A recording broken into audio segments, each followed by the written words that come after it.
CM Dhami ने की प्रदेश की कानून व्यवस्था की समीक्षा। जिला अधिकारियों से संवाद कर स्थिति का लिया जायजा। कहा अपराधियों के खिलाफ हो कठोर कार्रवाई।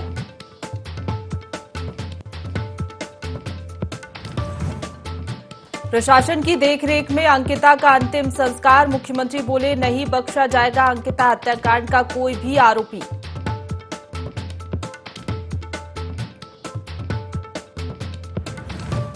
मुख्यमंत्री धामी ने अंकिता के परिवार को दिया आश्वासन। हर दुख की घड़ी में अंकिता के परिवार के साथ खड़ी सरकार। पीड़ित परिवार को हर संभव मदद देगी सरकार। आयुष्मान भारत डिजिटल मिशन के 1 साल पूरे होने पर केंद्रीय स्वास्थ्य मंत्रालय का दिल्ली में 2 दिवसीय आरोग्य मंथन। स्वास्थ्य मंत्री धन सिंह रावत ने की कार्यक्रम में शिरकत। केंद्र सरकार का जताया कई मामलों में आभार।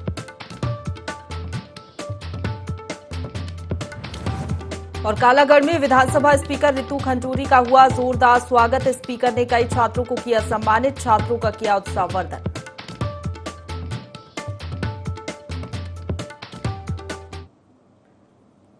नमस्कार, देवभूमि लाइव देख रहे हैं आप। आपके साथ मैं हूं प्रशंसा। बुलेटिन की शुरुआत करेंगे देहरादून की बड़ी खबर के साथ, जहां सीएम ने प्रदेश की कानून व्यवस्था की समीक्षा की है। मुख्य सचिव और पुलिस महानिदेशक सहित अन्य उच्च अधिकारी इस दौरान मौजूद रहे। वीडियो कॉन्फ्रेंसिंग के माध्यम से सभी आयुक्त और जिला अधिकारी बैठक से जुड़े हैं। सीएम ने जिला अधिकारियों से संवाद कर स्थिति का जायजा लिया। प्रदेश में कानून व्यवस्था सुनिश्चित करने के साथ ही माहौल खराब करने वाले तत्वों पर नजर रखने के कड़े निर्देश दिए हैं। किसी भी समस्या का त्वरित ढंग से समाधान किया जाए, ये सीएम ने निर्देश दिए। इसके साथ ही प्रदेश की कानून व्यवस्था एवं अमन चैन बनाना अधिकारियों का दायित्व है, ये सीएम ने कहा। अपराधियों और असामाजिक तत्वों के खिलाफ कठोर कार्रवाई हो, ये तमाम दिशा निर्देश सीएम धामी ने दिए हैं।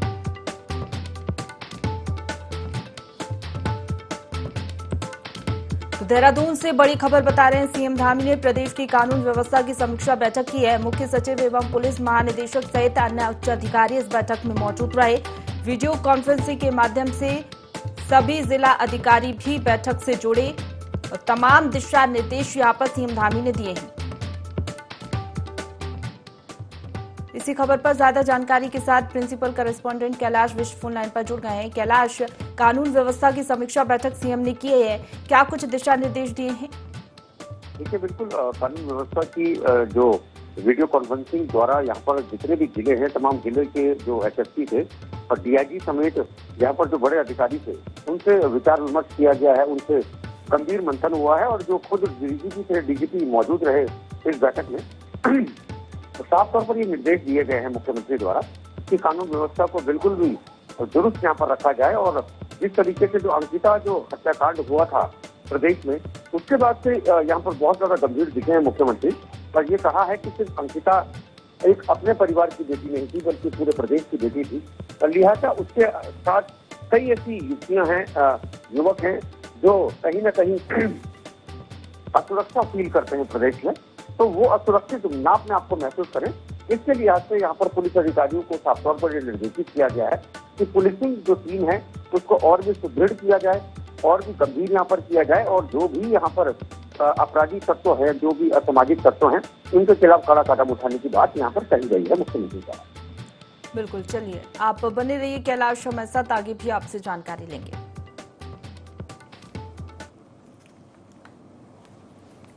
आगे बढ़ेंगे। देहरादून से एक और बड़ी खबर है, जहां आधी रात को आफत की बारिश हुई है। 70 परिवार शिफ्ट किए गए हैं। साहिया में पुल का एक हिस्सा क्षतिग्रस्त हो गया है। प्रेमनगर, सेलाकुई, सुद्दोवाला में घरों में पानी भर गया है। झाझरा समेत कई इलाकों में घरों में पानी भर गया। देहरादून जिले में कई जगह नुकसान हुआ है। भारी बारिश की आशंका के चलते सभी स्कूलों को बंद करने के आदेश भी जारी कर दिए गए हैं।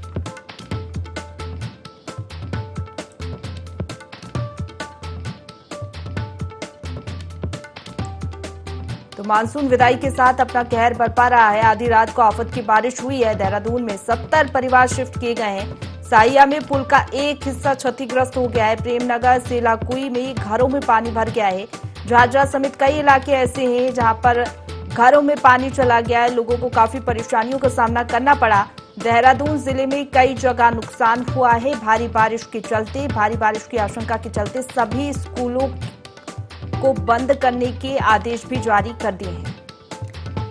इसी खबर पर ज्यादा जानकारी के साथ हमारे साथ कैलाश विष्ट फोन लाइन पर बने हुए हैं। कैलाश, आफत की बारिश लगातार हमें देखने को मिल रही है। उत्तराखंड में 70 परिवार शिफ्ट किए गए हैं। फिलहाल बारिश को लेकर क्या स्थिति बनी हुई है? देखिए, अभी लगभग 30 तारीख तक रेड अलर्ट और येलो अलर्ट घोषित किया गया है कुछ जिलों में। और जिस तरीके से अगर मैं बात करूं तो कल देर शाम बहुत ही मूसलाधार बारिश राजधानी देहरादून और उसके आसपास के इलाकों में हुई, जिसके चलते जो प्रेमनगर जो क्षेत्र है उसके आगे झाझरा और सिद्धो वाला जो इलाका है, 70 ऐसे परिवार हैं जो नदी के किनारे रह रहे थे। उन तमाम लोगों को शिफ्ट कर दिया गया है। और कुछ लोग ऐसे भी थे जो नदी के टापू में फंस गए थे, जिसके चलते वहां पर जो SDRF है, पुलिस की जो मेन टीम है जो रेस्क्यू में काम करती है, उस टीम को वहां पर भेजा गया देर रात और उन तमाम लोगों को वहां से रेस्क्यू किया गया है। और मैं आपको बता दूं कि मानसून अब जाने को है, मानसून वापस लौट रहा है, लेकिन पहली बार ऐसा हो रहा है कि मानसून जाते जाते इतनी तबाही यहाँ पर मचा रहा है। और कुछ दिनों पहले हमने देखा भी था कि देहरादून में जो बादल फटा था मालदेव क्षेत्र में, कितनी आफत वहां पर आई थी कि वहां पर करोड़ों का नुकसान हुआ था। कई जमीनें वहां पर बह गई थी, कई घर बह गए थे, कई लोगों की मौत वहां पर हुई थी, 5 से 6 लोगों की मौत हुई थी। तो जाहिर तौर पर ये बहुत ही गंभीर इस वक्त स्थितियां देखने को मिल रही हैं, पहाड़ों में भी और मैदानी इलाकों में भी। पर आज इसी के चलते जो जिलाधिकारी ने तमाम स्कूलों की आज छुट्टी यहाँ पर कर दी है। हालांकि आज की हम बात करें, आज बारिश नहीं हो रही, आज मौसम ठीक है, आज मौसम खुला हुआ है। लेकिन हाँ, जो नुकसान हुआ है, नुकसान का जायजा लिया जा रहा है। और जो लोग वहां पर रेस्क्यू किए गए हैं, उन लोगों को अभी अलर्ट मोड पर रखा गया है। उन लोगों को यही कहा गया है कि आप लोग अभी अपने घरों की तरफ ना लौटें, क्योंकि अभी जो 3 से 4 दिन का जो अलर्ट अभी बाकी है, हो सकता है कि इस बार फिर से जो बारिश अपना कहर बरसाए। तो तमाम सुरक्षा के इंतजाम किए गए हैं और पूरी यहाँ पर सावधानियां बरती। बिल्कुल कैलाश, जो 70 परिवार शिफ्ट किए गए हैं, इनको कहाँ रखा गया है? इनके लिए क्या व्यवस्थाएं की गई हैं? ऐसे थे जिनके परिजन थे, जिनके रिश्तेदार थे, वो लोग अपने रिश्तेदारों के साथ शिफ्ट हो चुके हैं। और कुछ परिवार ऐसे हैं जिनको जो सामुदायिक जो स्कूल जो भवन है, स्कूल भवनों में यहाँ पर उनको रखा गया है, ताकि किसी तरह की दिक्कतें उनको ना हो। उसके अलावा प्रशासन के द्वारा खाने पीने की, दवाइयों की पूरी व्यवस्थाएं वहाँ पर कर दी गई हैं। और यहाँ पर लगातार DM द्वारा ये कहा गया है कि जो SDM है, SDM विकासनगर, वो समय समय पर मॉनिटरिंग करते रहे। स्वास्थ्य विभाग की जो टीमें हैं उनको वहां पर रखा गया है, ताकि अगर किसी का स्वास्थ्य खराब है तो उसको तुरंत स्वास्थ्य लाभ दिया जाए। जी चलिए, बहुत शुक्रिया आपका हमारे साथ जुड़ने के लिए और तमाम जानकारी के लिए। तो देहरादून में आधी रात को आफत की बारिश हुई है। 70 परिवार शिफ्ट किए गए हैं। साहिया में पुल का एक हिस्सा क्षतिग्रस्त हो गया है और मानसून विदाई के साथ अपना कहर बरपा रहा है। लगातार हम देख रहे हैं उत्तराखंड में तेज बारिश हो रही है, जिसके चलते जनजीवन अस्त व्यस्त हो गया है।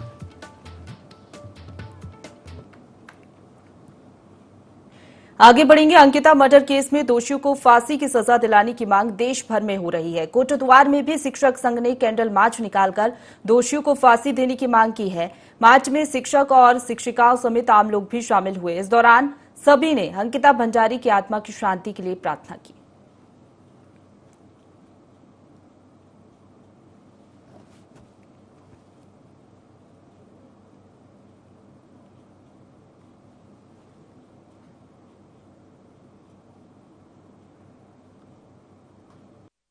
आज यहाँ पे कैंडल मार्च की रैली यहाँ पे निकाली गई है।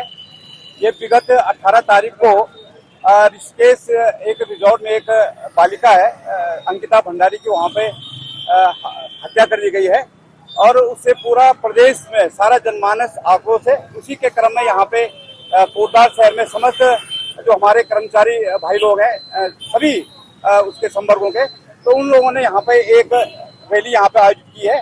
और रैली के माध्यम से हम सरकार को ये सचेत करना चाहते हैं कि लगातार जो उत्तराखंड में इस प्रकार की घटनाएं घट रही है, लगातार इसमें वृद्धि हो रही है, इसको रोका जाए और अंकिता भंडारी जिसकी हत्या की गई और उसको मुआवजा दिया जाए। यहाँ पे जब तक उसको न्याय नहीं मिलेगा तब तक हम लोग इस प्रकार की आवाजें उठा करेंगे। लगातार हो रही भारी बारिश के कारण लोहाघाट पिथौरागढ़ राष्ट्रीय राजमार्ग बीते दिन भर बंद रहा। वहीं बारिश के चलते एनएच चुपकोट बेल्ट में भारी मलबा आ गया है, जिस कारण यातायात पूरी तरह बंद है। इस दौरान टमटा बैंड में एनएच के जेसीबी चालकों ने मार्ग खोलने से मना कर दिया, जिसके बाद यात्री खुद पत्थर हटाने में जुट गए। वहीं मामले में एसडीएम रिंकू विष्ट ने संज्ञान लिया और तुरंत मार्ग को खोलने के लिए अधिकारियों को आदेश दिए हैं।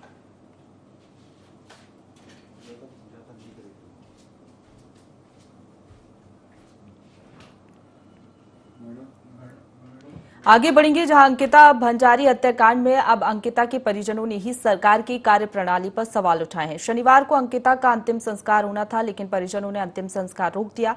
वहीं अब विपक्ष भी सरकार पर सबूत मिटाने की बात पर हमलावर है। विपक्ष का कहना है कि इस घटना ने निर्भया कांड की याद को ताजा कर दिया है। इधर बीजेपी के प्रदेश मीडिया प्रभारी ने भी विपक्ष पर तंज कसा। उन्होंने कहा कि विपक्ष की स्थिति ये है कि उल्टा चोर कोतवाल को डांटे। अपनी सरकार के दौरान कांग्रेस ने इस तरह की घटनाओं के कई साक्ष्य मिटाए हैं और कई घटनाओं में रिपोर्ट दर्ज नहीं होने दी है। प्रदेश के मुख्यमंत्री ने स्पष्ट कहा है कि अपराधियों को कड़ी से कड़ी सजा मिलेगी।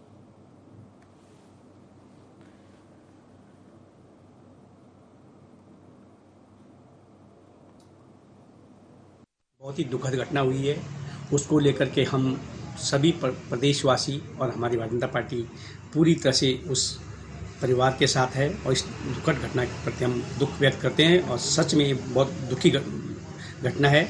लेकिन कांग्रेस की स्थिति ये हो गई है कि उल्टा चोर कोतवाल डांटे।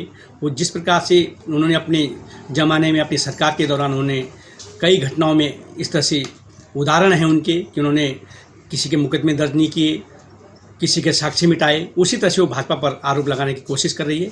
लेकिन भारतीय जनता पार्टी की सरकार हमारी जिस तरह से इस प्रकरण पर कड़ी कार्रवाई की है, वो एक अपने आप में नज़ीर पेश होगी और भविष्य में इस तरह की कोई भी व्यक्ति हो, कितना बड़ा अपराधी हो, कभी इस तरह से अपराध करने की सोचेगा भी नहीं। कालाढूंगी में इन दिनों जल निगम का कार्य जोरों शोरों पर है, जिसको लेकर जल निगम ने जेसीबी से पाइपलाइन के लिए कई वार्डों के गड्ढे किए हैं।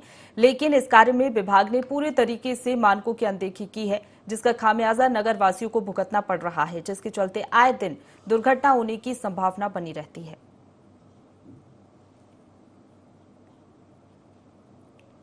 संज्ञान में आया कि लोग जेसीबी से काम कर रहे हैं और इसका संज्ञान लेते हुए मैंने तुरंत अभी जेई को बताया है इस काम को तुरंत रुकवा दो और जो काम जनहित में होता है वही काम किया जाएगा और जिसने भी गलत काम किया उसको इसके लिए उसका भागीदार होना पड़ेगा। और तुरंत जाके मैं इसमें भी मैंने जेई को बताया है, अपने एक्सटेंशन को मैंने यहाँ बैठाइए, ठेकेदार को मिलाइए और जो भी काम जनहित में होगा वो तुरंत किया जाएगा। जो दोषी है उसको सजा मिलेगी।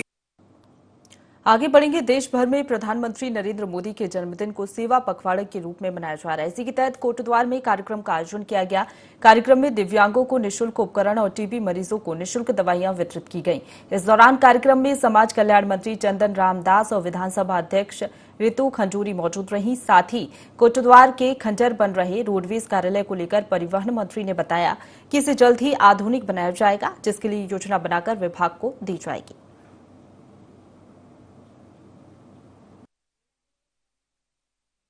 मुझे ये ज्ञापन भी दिया है और मैं जो आपको विश्वास दिलाता हूँ, कोटद्वार का जो डिपो होगा उसको भी मैं आधुनिक डिपो बनाने का प्रयास करूँगा और उसके लिए मैं जल्दी ही योजना बनाकर अपने विभागीय अधिकारियों को यहाँ पर भेजूंगा। आगे बढ़ेंगे। किच्छा की पुलभट्टा पुलिस ने फरार चल रहे चरस तस्कर मेजर सिंह को गिरफ्तार किया है। आरोपी से करीब 1 किलो चरस बरामद की गई है, जिसकी अंतर्राष्ट्रीय बाजार में कीमत करीब 10 लाख रुपए बताई जा रही है। पुलिस की जांच में चंपावत में रहने वाले राम सिंह नाम के व्यक्ति का नाम भी सामने आया है, जो कुमाऊं के चरस की तस्करी करता था। इसके साथ और भी लोगों के नाम सामने आए हैं जो चरस तस्करी से जुड़े हैं। फिलहाल पुलिस सभी आरोपियों की तलाश कर रही है।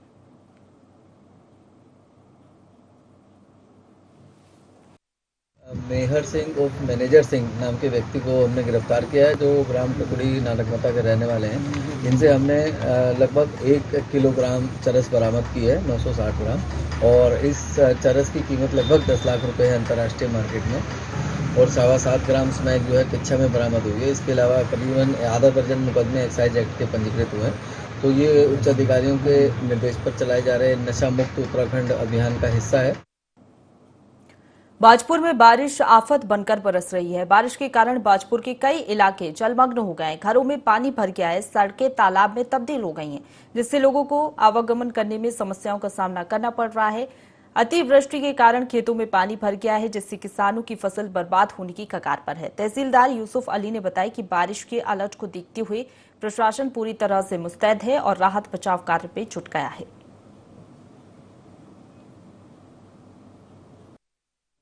महोदय द्वारा निर्देश दिए गए हैं कि अत्यधिक वर्षा है और उसके लिए अलर्ट भी जारी किया गया है। 24 से ही जो अलर्ट हैं और हमने जो बाढ़ चौकियां हैं उनको भी अलर्ट कर दिया गया है और जितने भी कर्मचारी वहां पर तैनात हैं उनको तैनाती के निर्देश दिए गए हैं। निरीक्षण किया जा रहा है, कोसी नदी का है, लेबड़ा नदी का है, दापका का भी है। शहर में अभी देखा गया है कि जगह जगह जो है लेबड़ा नदी के आने से जो जल भराव की स्थिति हो गई है। सूचना मिली है तो उसको जो है अभी देखा जा रहा है और पानी निकासी के लिए जो है जहाँ जेसीबी की जरूरत है वहाँ जेसीबी को जो है भेजा गया है। राजस्व उप निरीक्षक उनको जो है अपने अपने क्षेत्रों में जहां नुकसान हुआ है उनको जो है जांच करके सूची उपलब्ध कराने के निर्देश दिए। देहरादून के इंद्रेश अस्पताल में संदिग्ध परिस्थितियों में एक महिला की मौत हो गई है। बता दें कि पैर के ऑपरेशन के दौरान महिला की मौत हो गई है, जिसके बाद परिजनों ने अस्पताल के गेट के बाहर धरना दिया। वहीं परिजनों ने आरोप लगाया है कि महिला की मौत शरीर के अंग निकाले जाने की वजह से हुई है। मामले में डॉक्टरों का कहना है कि यदि शरीर के किसी हिस्से में मांस की कमी होती है तो किसी और हिस्से से मांस निकालकर उस जगह लगाया जाता है, लेकिन महिला की पीठ से मांस निकाला गया है। वहीं पोस्टमार्टम आने के बाद ही महिला की मौत का खुलासा हो पाएगा।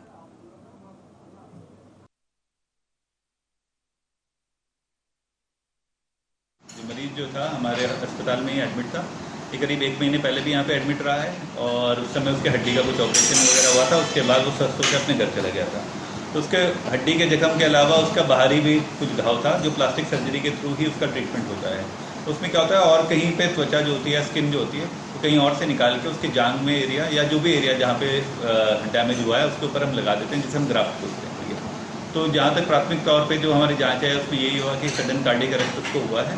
जो मरीज के जो आरोप है वो पूरी तरह से मैं उसकी पूरी तरह से खंडन करता हूँ। और अगर जांच के लिए हमने बोल दिया गया है कि एक सीएम ऑफिस के द्वारा एक पोस्टमार्टम कर दिया जाए, जिसमें पोस्टमार्टम में पता चल जाएगा कि सारे जो अंदरूनी अंग है वो वैसे के वैसे स्थिति में है कि नहीं है। तो उसमें क्लियर कट हो जाएगा कि किडनी वहीं पे अपनी स्थिति में है या उसको निकाला गया है।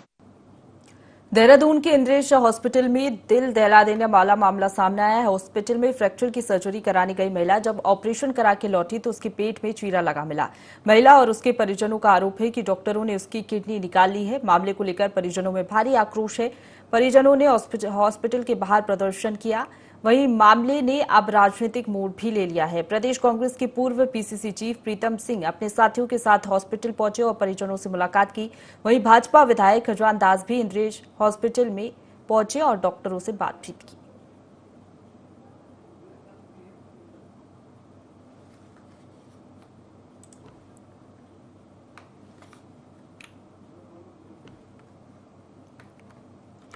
मंगलौर का दिल्ली हरिद्वार नेशनल हाईवे पर अधूरा बना सर्विस लाइन नाला रोजाना हादसों को न्योता दे रहा है। हाल ही में 2 दिन पहले एक महिला अपने 2 साल की मासूम बच्चे के साथ नाले में गिरी थी, जिसमें मासूम बच्चे की मौत तक हो गई।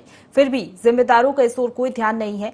विभाग एक दूसरे पर अपनी जिम्मेदारी से पल्ला झाड़ रहे हैं। वहीं एक बार फिर नगर पालिका अधिशासी अधिकारी ने नेशनल हाईवे विभाग से चर्चा कर समाधान का आश्वासन दिया है।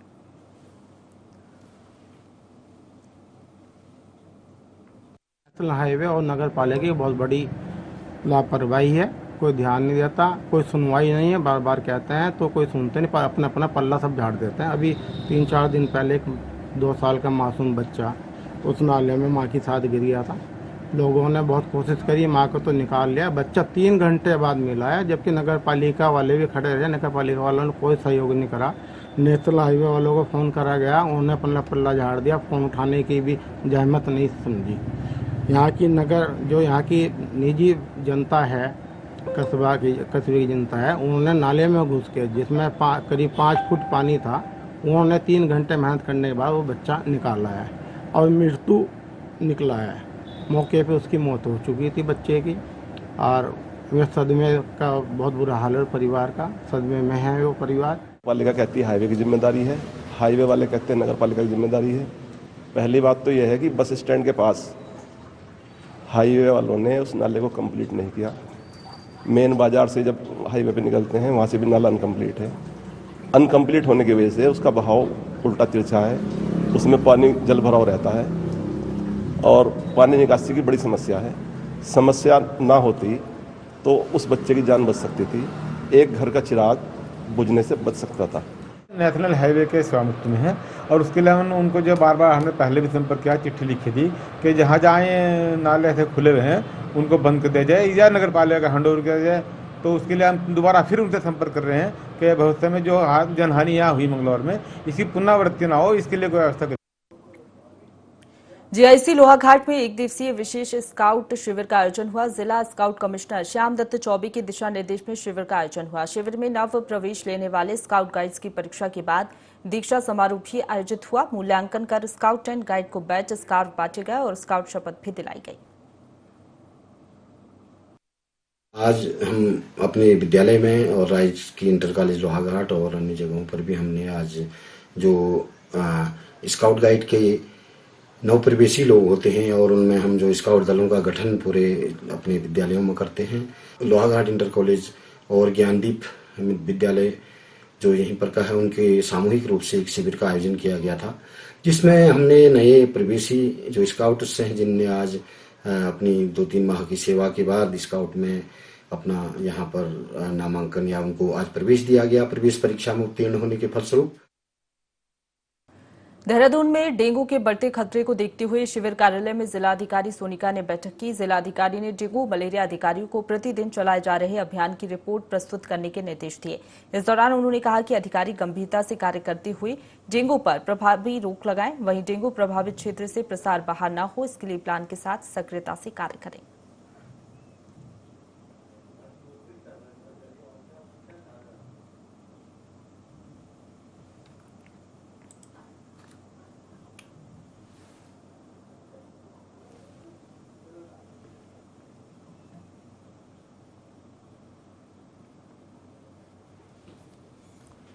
आगे बढ़ेंगे। हरिद्वार में आम आदमी पार्टी ने अंकिता भंडारी की निर्मम हत्या के विरोध में प्रदर्शन किया और आरोपियों की संपत्ति कुर्क करने के साथ ही फांसी की मांग की। पार्टी की कार्यकारी अध्यक्ष महिला मोर्चा हेमा भंडारी ने हत्या पर शोक जताते हुए कहा कि पुलिस समय पर कार्रवाई करती तो अंकिता की जान बच सकती थी। महानगर अध्यक्ष अनिल सती ने यूपी सरकार की तर्ज पर आरोपियों की संपत्ति पर बुलडोजर चलाने की मांग की है, जिससे भविष्य में किसी बेटी के साथ ऐसी घटना न हो।